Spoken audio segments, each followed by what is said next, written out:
90, Holy Ghost filled, you will sing Ganikate. I live the high life cause I'm heavily minded. Hold up, I'm a 90s baby. So really, you made me walk up to you and you don't subscribe to the channel? Make sure you hit the subscribe button, like the video and share it with someone. I know you will. Righteous like so wicked, righteous like no wicked. You righteous like so wicked, righteous like no. Well, Emmanuel J. Banda's mother has decided to address the media. I'm sure you should have seen the article already on this particular platform. So a couple of hours ago, she did a live stream where she was addressing the nation and particularly the government. And she had a lot to say. She ended up even crying. So she says, part of the extract in that video she did, take me in and bring back my son, cries J.J. Banda's mother. Petawoka Central Member of Parliament, Emmanuel J.J. Banda's mother, Grace, says she is ready to be arrested on behalf of her son, provided that government brings him back alive.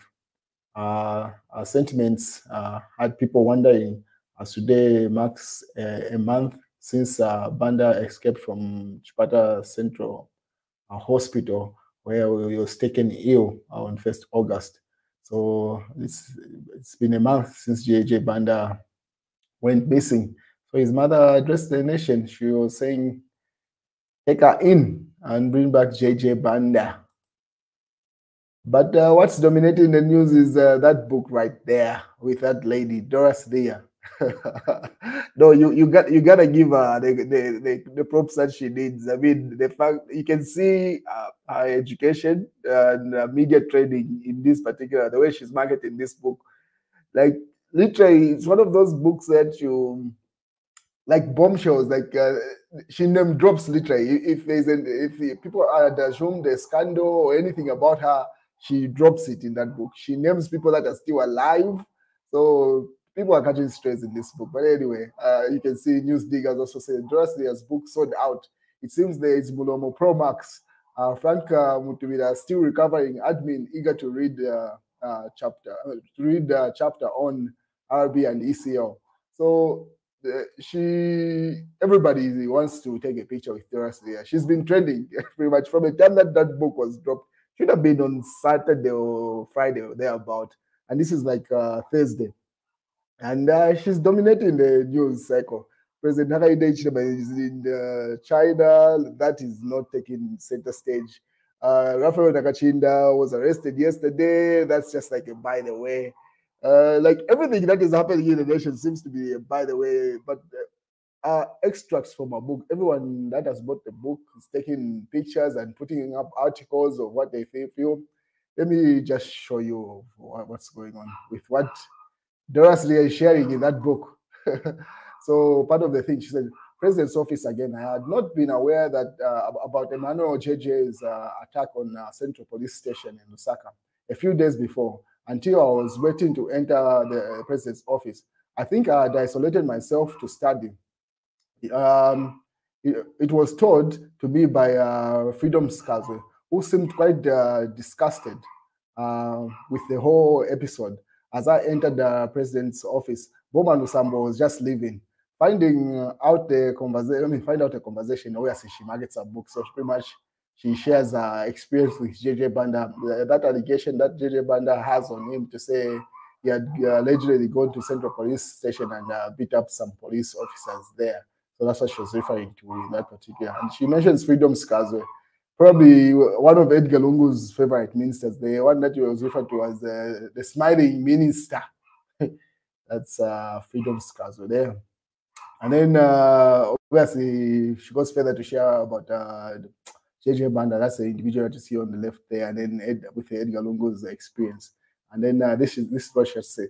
Dorothy, as a flamboyant former minister, this was according to Dixon J, has opened up on events that led to the loss of to our rival Emmanuel J.J. Banda in Petawoke parliamentary elections in 2021, and the eventual defeat of the Patriotic Front. She named names. Yes, as I said, like in this book, she didn't leave it open like no a person of this person.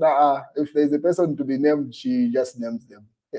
And these people are still alive. So, I mean, people are saying, no, she's going to be sued. And I'll show you all that later on. But anyway, what this person says, she names names in a blockbuster book, which was released last week. And chief among these figured is former President Edgar Lungu and his state aides and a well-known business person, that is Finley. These were strange. I mean, these were strange days, she writes in her book, Minding My Father's Country. How could we expect to win an election in the province, which means Eastern Province, with the alleged thug using Edgar Lungu's foundation as name as his brand? She asked, referring to JJ Banda, who had been elected as a PF provincial youth chairperson. That's a view on JJ Banda. She disclosed that she once approached President Lungu and asked him about it, but he gave what seemed to be what she termed as an satisfactory response. Once during the cabinet tea break, he announced to everyone that I was accusing him, meaning President Edgar Lungu, of sponsoring JJ Banda when he had nothing to do with it. Sia says on page 433 of Thriller, if he could not discipline someone whom everybody called a thug, and even allowed him to use his foundation's name, and he could not see anything wrong with that, then clearly I had missed my opportunity to leave. She expressed a regret. So she says she could have resigned there and then, but she didn't. She rode with the PF until the end, probably for her own benefit. There, politicians, hindsight, they say. She disclosed having confronted the president on the Central Police violence that was linked to JJ Banda, and president expressed concern too. And yeah, I rubbed it. I mean, I rubbed it in, and I said an attack on the police was an attack on his symbol of authority, and sent a message that he was weak. She writes in the candid memo, adding that ministers of Home Affairs then was also close to JJ. So she alleges to say why JJ Banda was not arrested for that particular incident was because he was close to Edgar Lungu and alleged the Minister of Home Affairs at the time. And then the president immediately called the Inspector General of Police, Kakoma Kanganja, asking him why the thug had not been arrested. The former MP minister further disclosed, meaning Doris Leah. Doris says PF Secretary General Davis Mwira was an ally and also concerned with the activities of JJ. So she writes in that particular book. So she says every now and then she brought it up, but where you see her coming out strong is because she clearly saw that JJ Banda was a threat to her as a member of parliament in Petauke, which is a fact. She beat her by a landslide. So everything else that she mentioned earlier on that she said she could not present to the president, this particular issue, she brought it up because she herself was at threat of losing a seat. So you can see if it benefits an individual, they are loud about it. Another person that seems to be trending from our book is Frank Mutubira. She named him, says her parents had warned of him to say once you go to ZNBC, stay away from him and stuff like that. So that's one of the extracts that was trending. And then people are advising Frank Mutubira to say he should sue her for naming him in that regard, because he's now doing damage control for himself to say those allegations that she put up there. But then again, right when the people are advocating for Frank to sue Dora, they put up a video. I mean, she's doing a bad marketing on this particular book. They were together, her singing for Frank Mutubira. I know you gotta give her that she's doing bad marketing on that book. I mean, and it's selling out. It is selling out.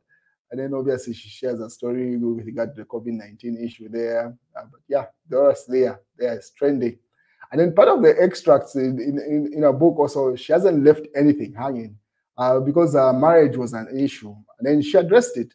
And then Dixon J also put up an article, an extract from her book where she addresses the issue of her marriage and how it played out. So Dixon says, yes, marriage is hard. Slia, booked from Minister Dora Slia. Opens up about failed marriage and speaks about it candidly in a recent released blockbuster. Everybody wants to associate with this book. I mean, congratulations to her. You gotta give her. So marriage is hard indeed. It's hard work indeed. The wedding itself was lovely. I felt beautiful and unique as a bride, and afterwards, very proud as a wife, as a new wife. In fact, I wanted to be a good wife and intended to keep my promise until death do us part. But I also believe that we were dealt a bad hand as a young couple, as we were both so much on our so much on our shoulders. We were both both had siblings responsibilities as the eldest in our families, and we were probably put that ahead of our marriage. We were only a day apart in age, and I'm glad that we both moved on well, she says. I did fall pregnant in 2000, and soon after the wedding, but had a miscarriage. I think work and the wedding stress contributed to this. At a young age, you need support. Then something like this happens. Yet we never told anyone for a while, and soon after, all hell broke loose. I was a young bride with a new job, and starting to feel that marriage was definitely a mistake. In the end, the marriage only lasted basically 2 years, and only officially made it until March 2004. But I can tell you exactly when it actually finished. In my mind, for me, was 26th November 2000. 2 years, 2 months after the wedding. So she simply says the marriage had ended two months after the wedding, according to her in her mind. But they only made it official 2 years after, later on. So that's what she addressed everything. I mean, this book has got every version. It's got the political side, it's got a life.